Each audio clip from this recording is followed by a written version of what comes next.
Bienvenue, chers amis. T'es-tu déjà retrouvé au milieu d'une tempête spirituelle, priant de tout ton cœur, appelant le ciel au secours seulement pour constater que les ténèbres ne se lèvent pas immédiatement?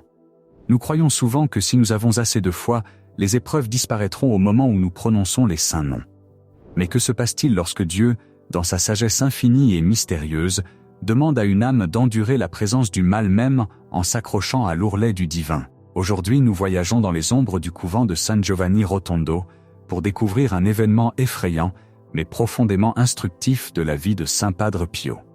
Nous examinerons de près une nuit de terreur spécifique, un cri qui réveilla les frères et une confession faite à sa fille spirituelle, Cléonis, à propos d'un serpent qui refusait de partir même lorsque la Vierge Marie était invoquée. C'est une histoire qui remet en question notre compréhension du combat spirituel et révèle l'immense prix de la sainteté.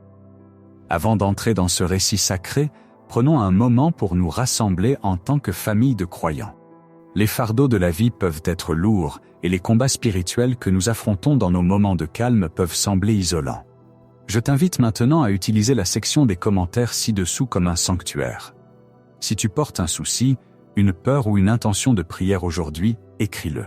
Décharge ton cœur. Si les mots sont trop difficiles à trouver, écris simplement Amen pour signifier ta confiance dans le plan de Dieu. Et je te demande, comme un acte de vraie charité, de faire défiler les commentaires de tes frères et sœurs. Trouve une personne, juste une, et réponds avec un mot d'encouragement.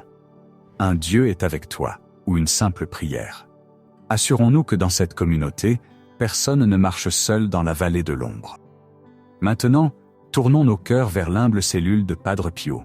Pour comprendre la gravité de l'histoire que nous allons partager, nous devons d'abord comprendre l'atmosphère dans laquelle vivait Padre Pio.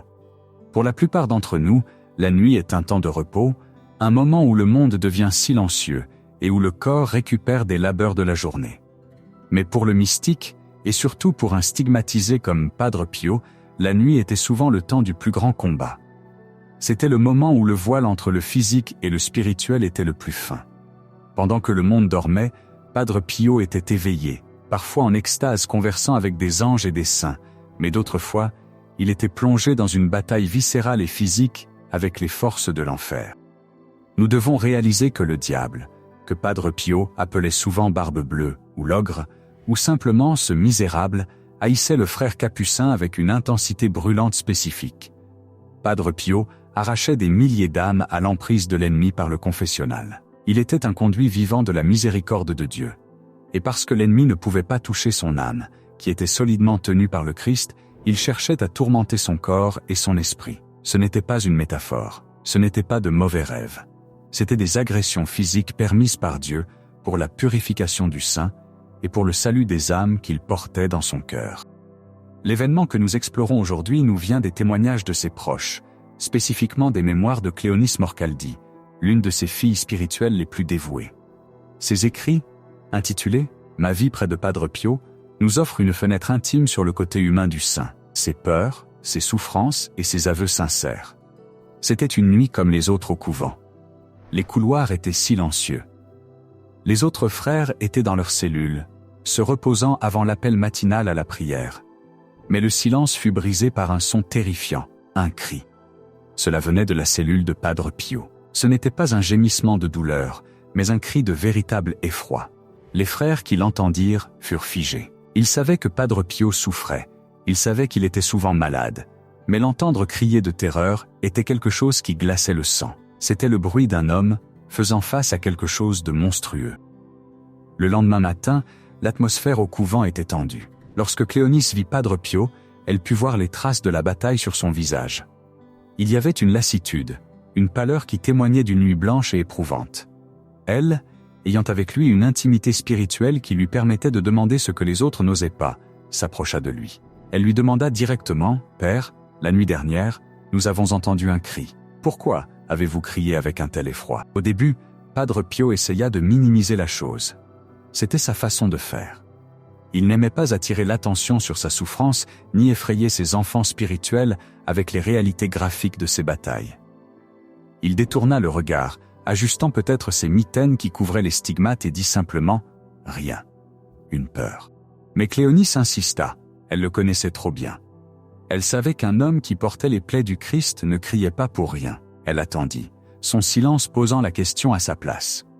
Et puis, Padre Pio céda, il baissa la voix, et il révéla le détail effrayant de ce qui s'était réellement passé dans la solitude de sa cellule.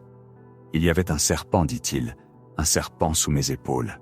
Faisons une pause ici et visualisons cela.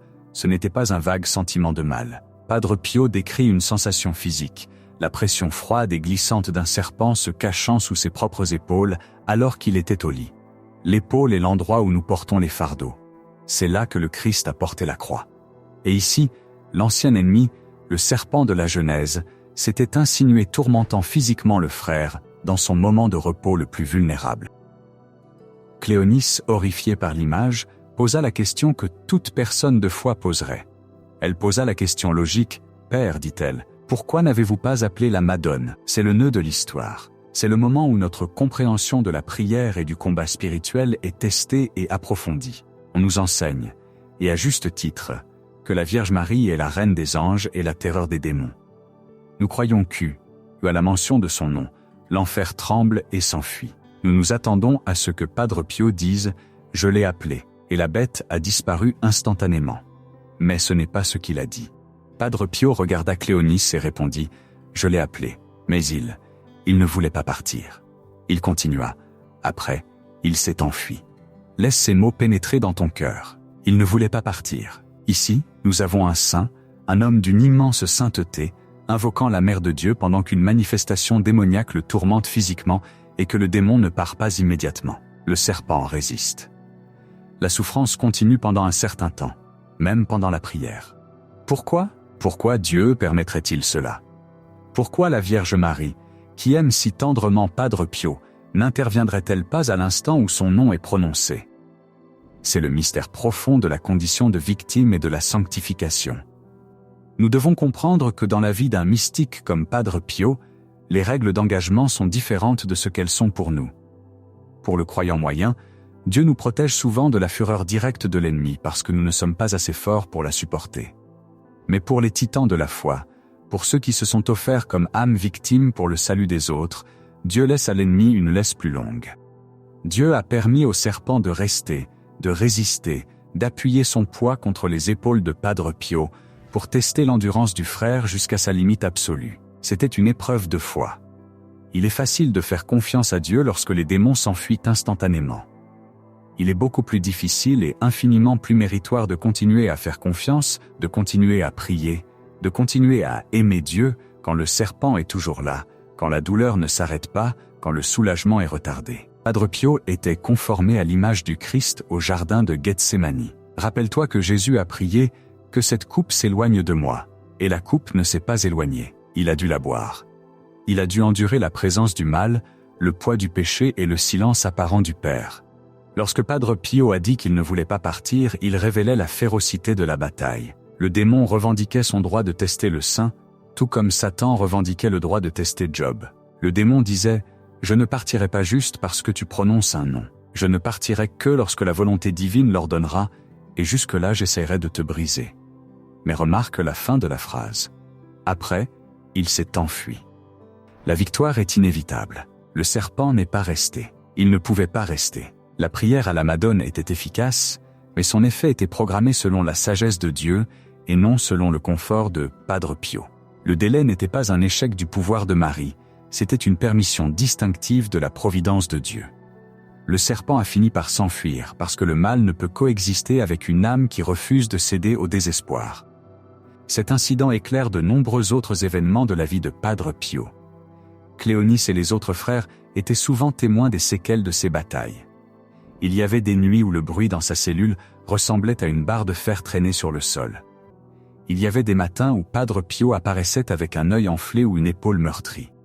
À une autre occasion, Padre Pio décrivit les démons comme des cosaques, des figures laides et monstrueuses qui le battaient. Parfois, ils apparaissaient comme des bêtes sauvages, des tigres ou des mastifs. Parfois, de manière encore plus insidieuse, ils apparaissaient comme des anges de lumière ou même comme ses supérieurs, lui donnant de faux ordres pour l'embrouiller. Mais cette image du serpent sous les épaules est particulièrement obsédante en raison de son intimité et de sa résonance biblique. Le serpent est le symbole de la première tromperie.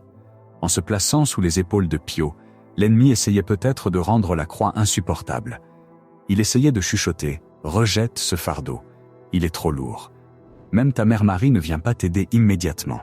Si Padre Pio avait paniqué, s'il avait cessé de prier, s'il avait maudit Dieu pour le retard, le serpent aurait remporté une petite victoire. Mais Padre Pio n'a pas cessé d'appeler la Madone. Il a persisté. Il a enduré la terreur de la sensation physique, la révulsion de la présence démoniaque, et il a tenu bon jusqu'à ce que la permission accordée à l'ennemi expire. Qu'est-ce que cela signifie pour nous? Nous ne vivrons peut-être jamais une manifestation physique du mal comme un serpent dans notre lit. Nous n'entendrons peut-être jamais la voix audible des démons, mais nous avons tous nos serpents. Nous avons tous ces épreuves qui se cachent sous nos épaules, la douleur chronique qui ne part pas malgré nos neuvaines, le conflit familial qui ne se résout que pour éclater à nouveau, la dépression qui persiste même lorsque nous recevons les sacrements, la tentation qui revient au moment où nous pensons être libres. Nous prions, nous invoquons la Madone. Nous disons le rosaire, et pourtant le serpent reste. Le problème ne disparaît pas. La douleur persiste. Dans ces moments-là, le diable essaye d'utiliser ce délai pour briser notre foi. Il murmure, « Tu vois, Dieu n'écoute pas. Marie n'aide pas. Tu es seul. Ta prière est inutile. » L'histoire de Padre Pio se dresse comme un bouclier flamboyant contre ce mensonge. Cette histoire nous dit, non, le retard n'est pas un abandon. La persistance de l'épreuve n'est pas un signe que ta prière n'a pas été entendue. Tu es en compagnie des saints. Tu te tiens dans le Gethsémani de ta propre vie. Si le serpent n'a pas quitté Padre Pio immédiatement, ne te décourage pas si ton épreuve ne disparaît pas instantanément. Dieu renforce tes muscles spirituels. Il te permet de gagner du mérite. Il te fait confiance pour tenir la ligne. Nous devons également examiner la relation entre Cléonice et Padre Pio dans cette histoire. Elle lui demande simplement, et il lui répond avec vérité. Cela nous rappelle que nous avons besoin de compagnie spirituelle, que nous devons pouvoir partager nos peurs. Padre Pio, aussi fort qu'il fut, a partagé ce fardeau avec sa fille spirituelle. Il n'a pas caché son humanité, il a admis la peur. De la peur, il a dit, « Ce n'est pas un péché d'avoir peur des ténèbres. C'est seulement un péché de s'y abandonner. » L'endurance de Padre Pio était enracinée dans sa certitude absolue que même le diable est l'esclave de Dieu. Dans un autre cas, Padre Pio expliqua que le diable est comme un chien enragé attaché à une chaîne. Il peut aboyer, il peut se jeter, il peut terrifier, mais il ne peut pas mordre à moins que tu ne viennes à portée de la chaîne. Cependant, pour une âme victime comme Pio, Dieu allonge parfois la chaîne. Dieu permet au chien de mordre afin que les blessures deviennent des sources de grâce pour les autres. Le serpent sous les épaules était une agression calculée. Le diable savait que Padre Pio portait le poids des péchés du monde.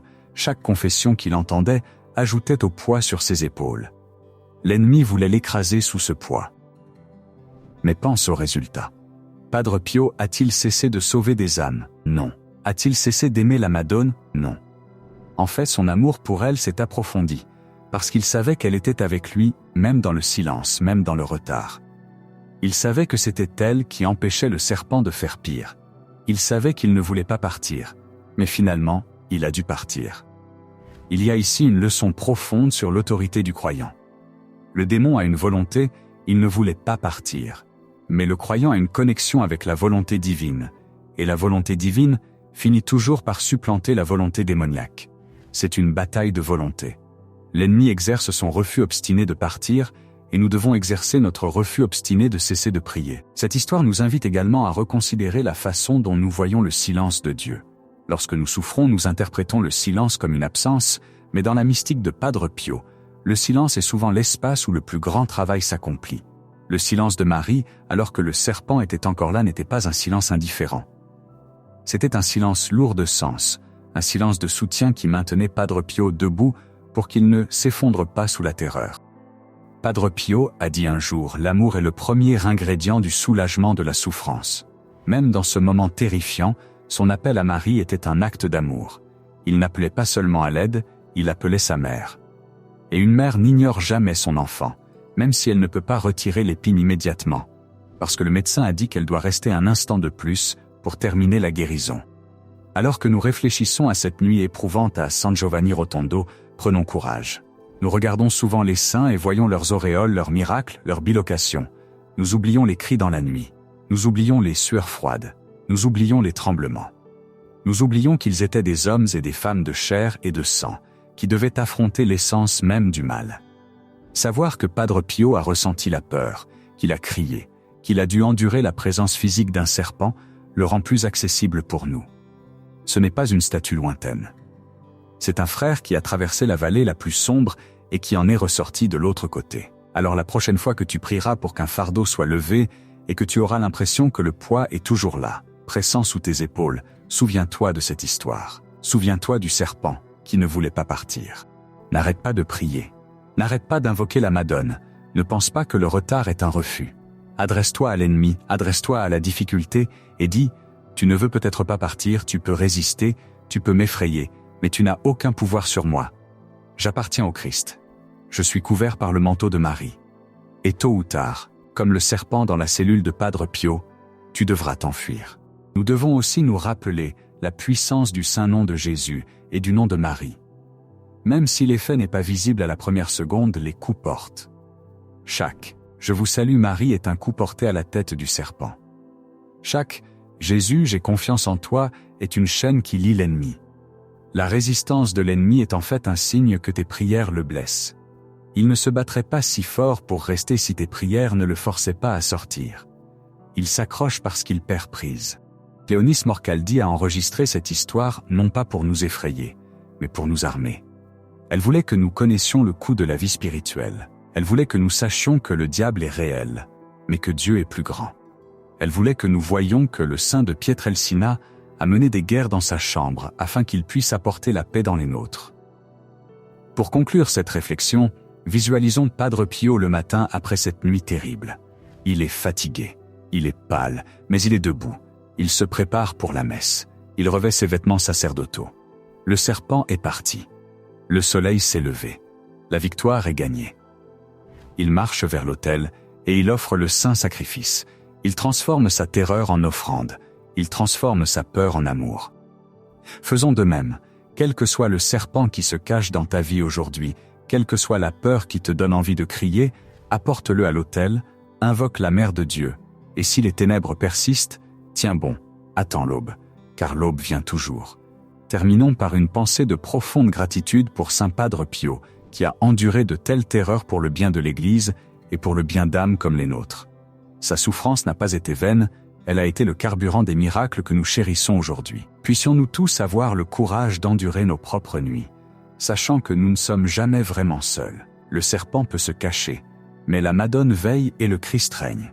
Merci d'avoir parcouru ce chemin de réflexion avec nous aujourd'hui. Jusqu'à ce que nous nous revoyions, que ta foi soit ton bouclier, et que la paix du Christ, qui surpasse toute intelligence, garde ton cœur et ton esprit. Restez forts dans le combat, chers amis. La victoire est déjà à lui.